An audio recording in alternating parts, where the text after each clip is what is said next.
Hello everyone, and congratulations on making it to the end of this course. By this point, we should have a pretty good idea of what Apache Spark is and how all of the features work. Spark is simply a highly functional framework that aids in data analysis and streaming tasks, specializing in real-time analysis involving thousands of data points. We learned about RDDs and how to efficiently perform big data analysis. After this, we moved on to explore the streaming API and how to read from online and locally stored data. We further learned how to use Spark streaming with AWS. Finally, we covered Spark's ML library and how to use machine learning tools for big data analysis.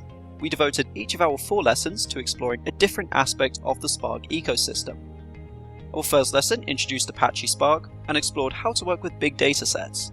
You should now be able to write your own Python programs that can interact with Spark.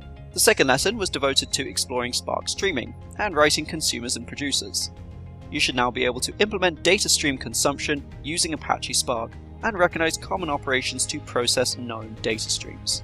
The third lesson integrated Spark streaming with AWS, so you should now be familiar with the suite of tools that AWS provides and should be able to create a collaborative filtering model with Python, and we worked with the Movie Lens dataset. Finally, we incorporated machine learning into the data analysis process, and we should now know how to apply processed data streams to Spark machine learning APIs.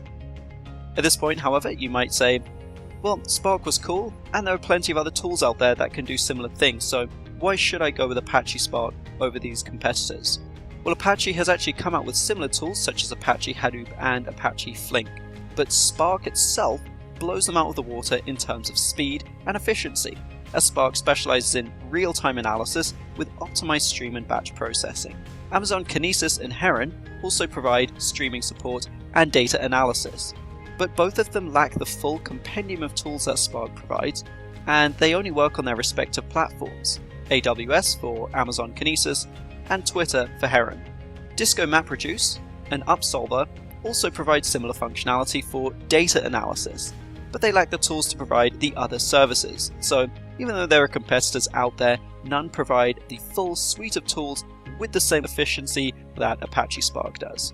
So that is it for our course. Again, congratulations on making it to the end. We really do hope that you enjoyed it a lot.